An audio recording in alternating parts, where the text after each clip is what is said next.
In order to unlock a disabled iPhone, you have to erase all data and settings on your iDevice. To remove the passcode through restoring iPhone with iTunes or iCloud. Those who don't want to lose phone data will ask, is it possible to unlock a disabled iPhone without iTunes? The answer is yes. Method 1. How to unlock a disabled iPhone without iTunes via iCloud. Step 1. Turn off iPhone. Go to https://www.icloud.com/find. Sign in. Step 2.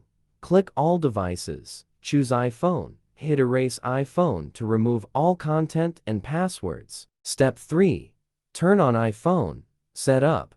Choose Restore from iCloud Backup. Log in. Select a backup to restore. Access iPhone without passcodes. Method 2. How to unlock disabled iPhone without iTunes or iCloud using an unlocking tool. If you haven't enabled Find My iPhone, then the best option for you to unlock a disabled iPhone without iTunes is using iOS Unlock. Method 3. How to unlock disabled iPhone 14, 13, 12, 11 without iTunes via recovery mode. Connect iPhone to PC with USB cable and open iTunes. Enter recovery mode by holding Home and Sleep or Wake buttons until prompted by iTunes to restore or update. Step 3. Just click Restore option to begin the restoring process. Please keep your iPhone connected to computer during the process. After finishing the process, you can access your iPhone without passcodes and reset the passwords or iPhone unlock screen. Method 4. How to unlock disabled iPhone without iTunes using Siri. Activate Siri,